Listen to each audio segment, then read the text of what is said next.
Broadcasting from the business capital of the world, this is the Podcast Business News Network. Hi, welcome back, everyone.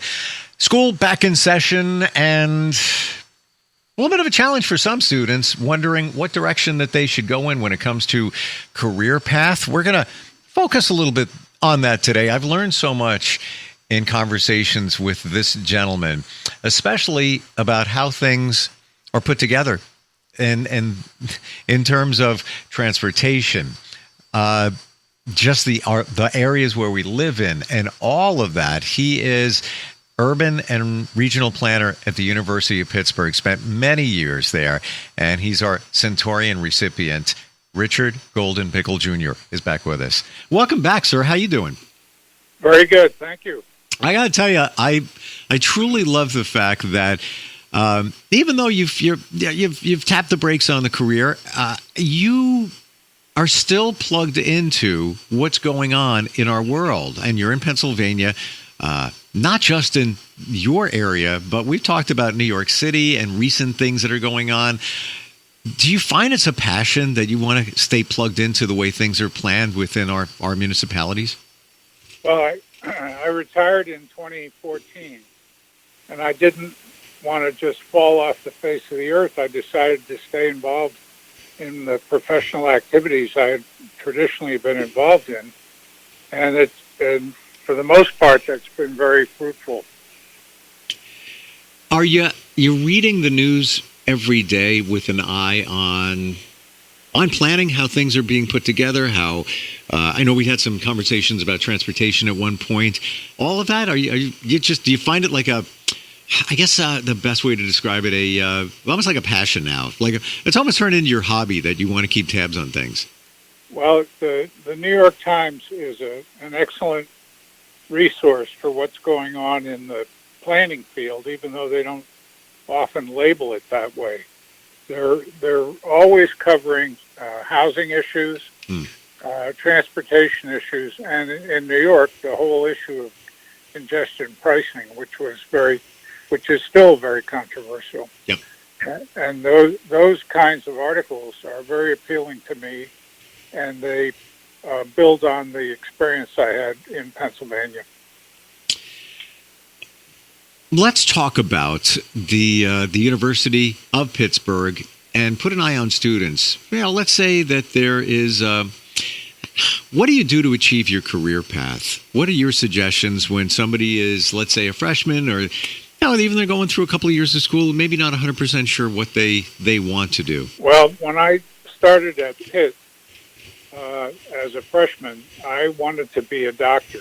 I was sure I was going to be a doctor. I was a biology major, and I had exempted the biology first course. But then I got there, and I realized there's something else called chemistry, which is not something I was very adept at. So after a couple of years, I decided I needed to change my major, and I was a sociology major, but I took an urban geography course, and the professor was a teacher at the planning school, graduate program, and her course was so interesting. I said, this is what I'm looking for. It combines my interest in sociology and anthropology, but it also focuses on helping people in cities and towns. What was it that when the light bulb went off? Do you remember that moment, Richard, where you said, "Wow, this is it. This is what I love doing"? Well, after struggling for about 6 months with no clear major other than sociology, which I didn't want to make my eventual field, I just was shopping around for something that combined academics and practical experience and helping people, and that's where urban planning came in. What do you love most about urban planning? That you are not just in an ivory tower and you're not just an academic, that you're out in the field, you're working with people, you're working with developers, you're working with community leaders, and all those people can teach you things which sometimes you don't get in school. And that's what I found very interesting, especially when I left Pitt and went to Montgomery County, Pennsylvania to be a planning staff member and stayed there for quite a while. And then I went to the Delaware Valley Regional Planning Commission, which is similar to the New York Metropolitan Transportation Commission, and then ended up at SEPTA, which is the public transit agency for the Philadelphia region, and went back to DVRPC to finish my career. I find it a little interesting here that you said psychology wasn't your thing, and you moved in a different direction from that. But when you look at what you do in terms of urban planning, there is, I believe, some psychology involved in that in terms of what people are going to think, their lives forward based on certain designs, be it transportation, way a town is laid out, and all of that. I mean, it directly affects people, right? Right. I was in sociology and I was in anthropology. I wasn't really in psychology, but I read a lot about it because I found it to be a fascinating field.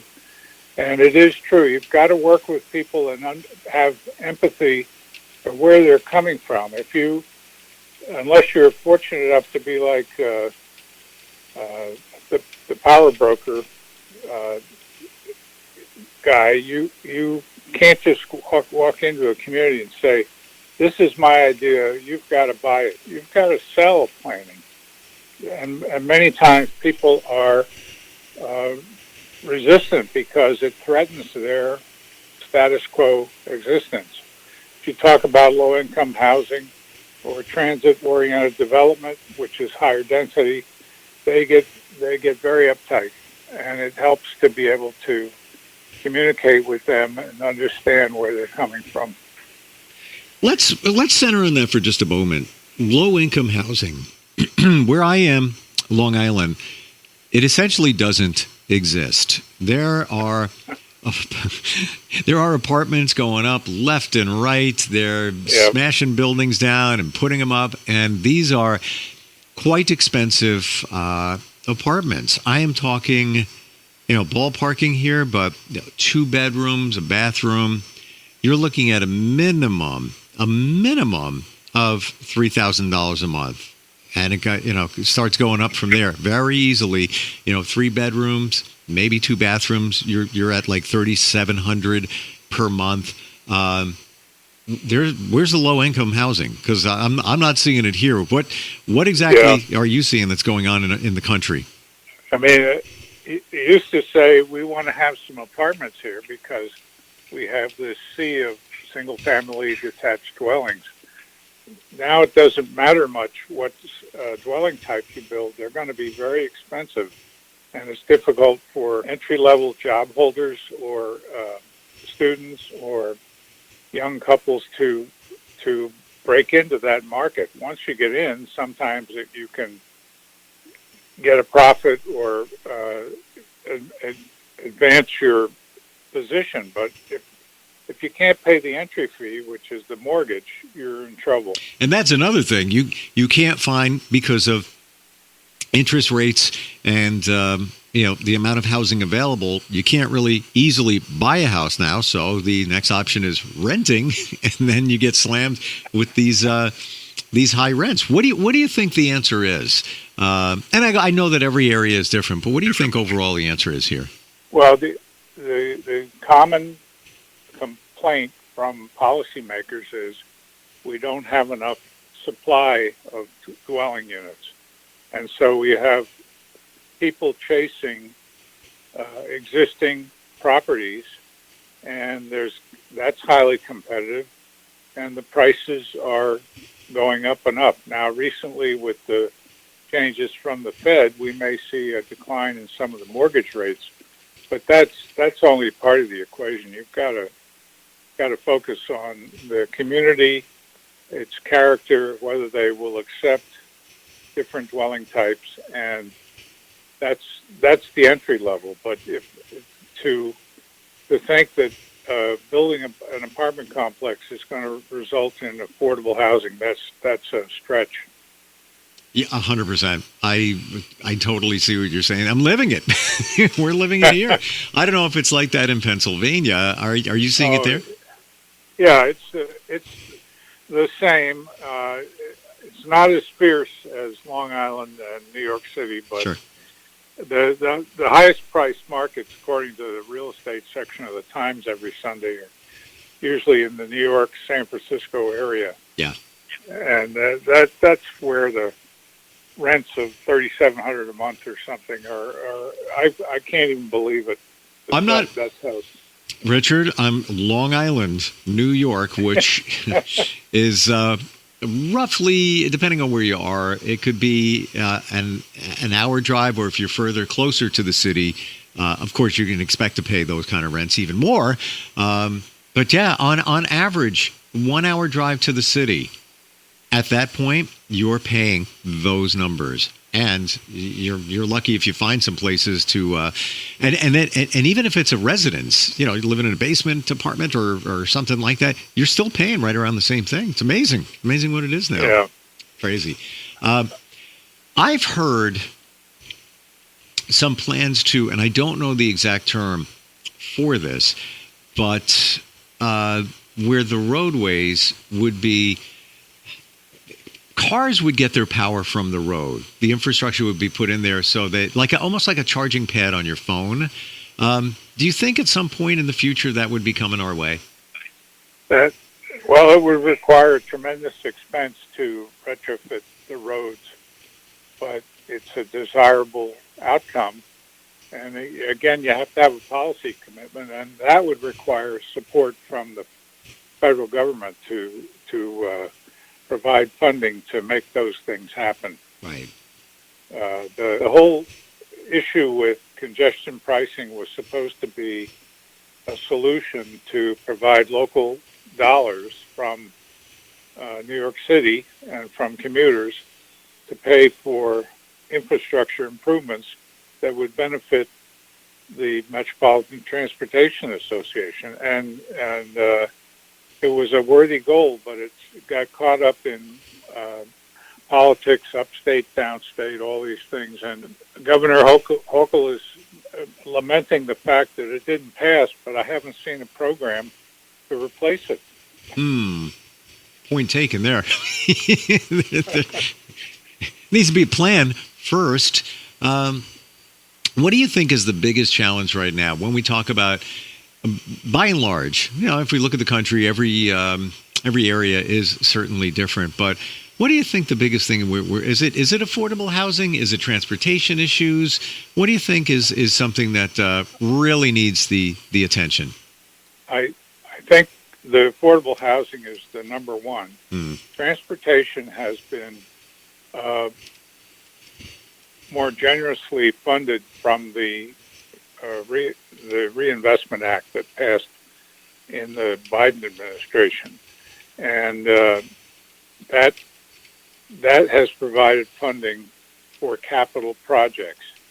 The bugaboo is always, how do you pay for these things, and how do you pay the match for the federal funds? Federal funds are generally 80% for capital projects, and then 16% from the state, and the balance from the local government. In this case, Long Island or New York City.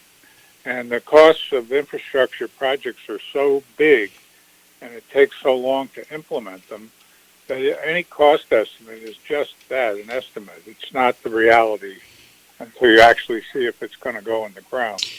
What about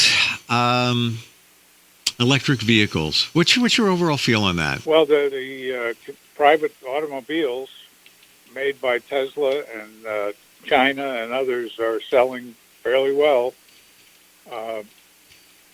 And people seem to like that, the idea that it's less expensive than gas-powered cars. But there's still issues of, do we have enough charging stations?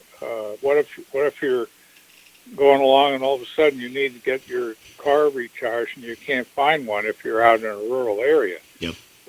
Those fears sometimes keep people from jumping to an electric vehicle, but it's getting better. There's more places now to recharge your battery.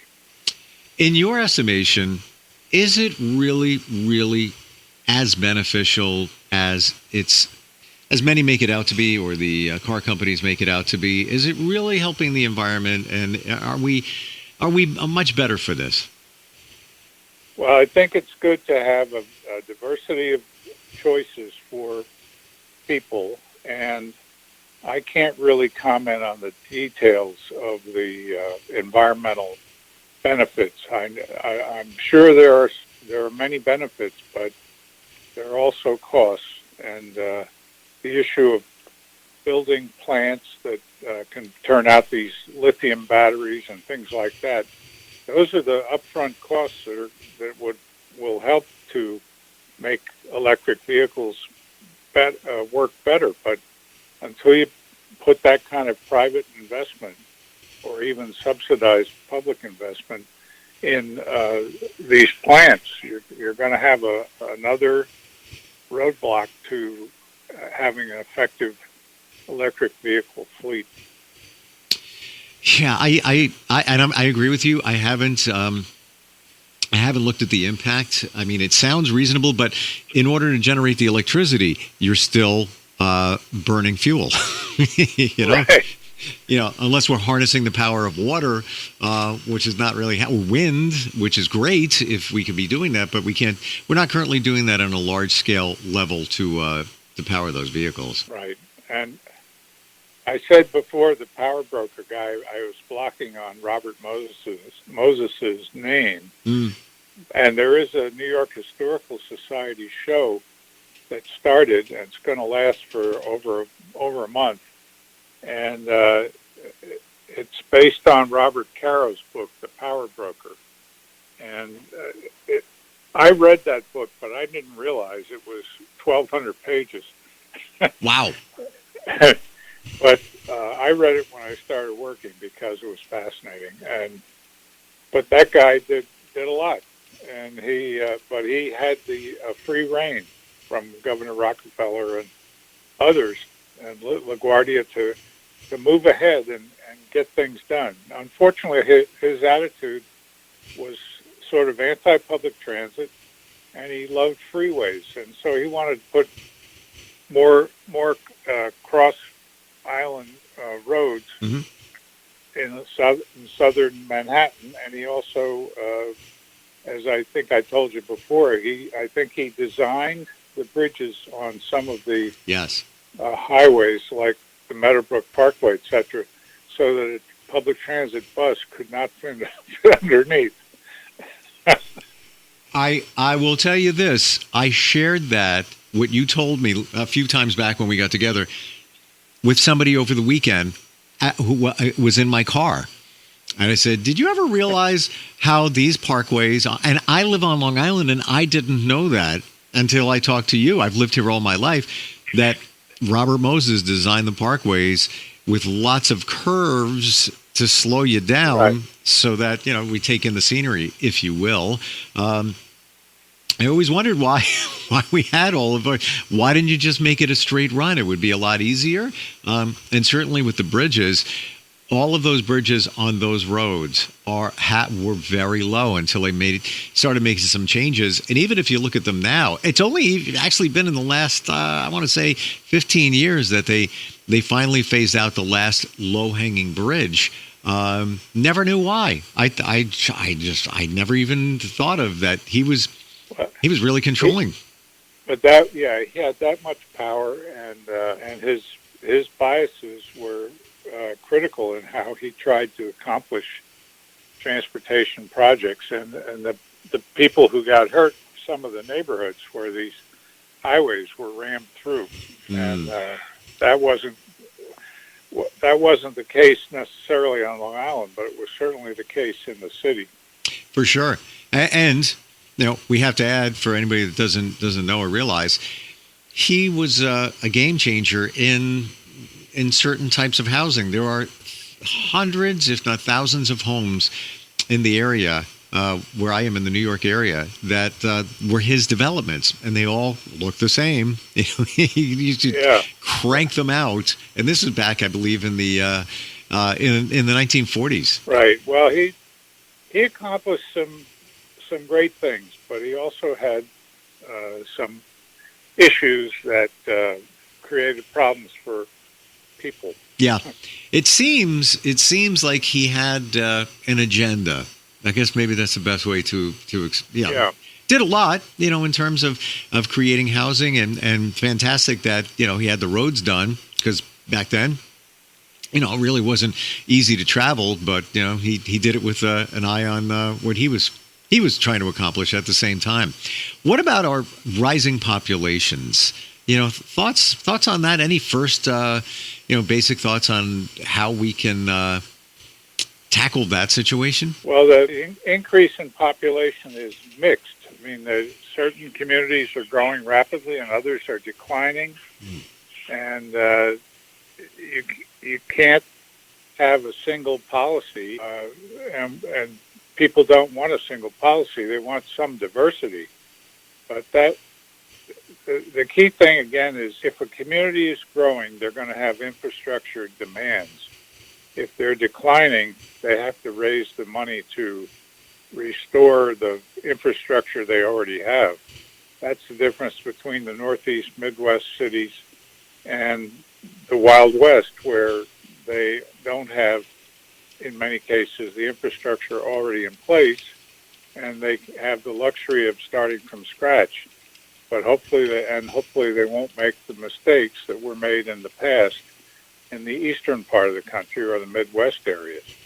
And so I think the dynamics of growth and change within metropolitan regions is a key planning background, and that's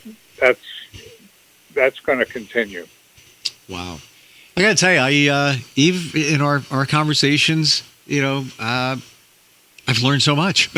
I really have, and kind of scary that I didn't know a lot of this stuff, and this is where I live. You know it. Well, I'm from Glen Cove. Oh, I never knew that. Okay. My parents lived in Long Island City, then they moved to Glendale. Wow. And then they moved to Glen Cove. So that's where I went to junior high and high school. Wow. Oh, wow. Okay. Before heading to Pittsburgh. So you were on the northern and southern state parkways quite often then. Yeah. Well, I didn't have a car until I came back and moved to Pennsylvania, but I went with my parents on some of those expressways, some of those parkways. I grew up, I was born in Mineola, but moved right after that to Suffolk County. And, back in the day, you people over there in Nassau County would look at us and say, well, look at them. They're out in the sticks. They're out in the farms. But guess what? Not anymore. No. Well, I take an annual trip to Newport, Nantucket, and Sag Harbor, and most of October will be devoted to that trip. And I enjoy seeing the eastern end of Long Island and taking the ferry over to New London to go to Newport, and it's terrific. I'm right there with you. I do that same Hamptons thing. The Hamptons are unbelievable. Just bring money. Yeah, and long story short, I worked in the Hamptons running a group of radio stations about maybe 15 years ago, a little bit less. And I thought it was, wow, what an experience. I'll be in the Hamptons with, bumping into celebrities. Yeah, I did. All great. Couldn't wait to get out of there every single day. It was an hour and 10-minute commute one way at 5 o'clock in the morning. And talk about not planning an infrastructure. There you go. and in the summertime, it's packed out there. There's just the roads can't support. Richard, always a great time talking with you. And congrats on being our Centurion recipient. Look forward next time we get together.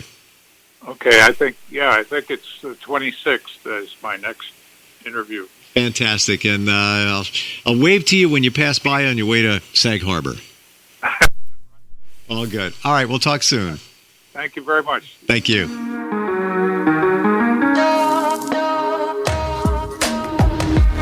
Broadcasting from the business capital of the world, this is the Podcast Business News Network.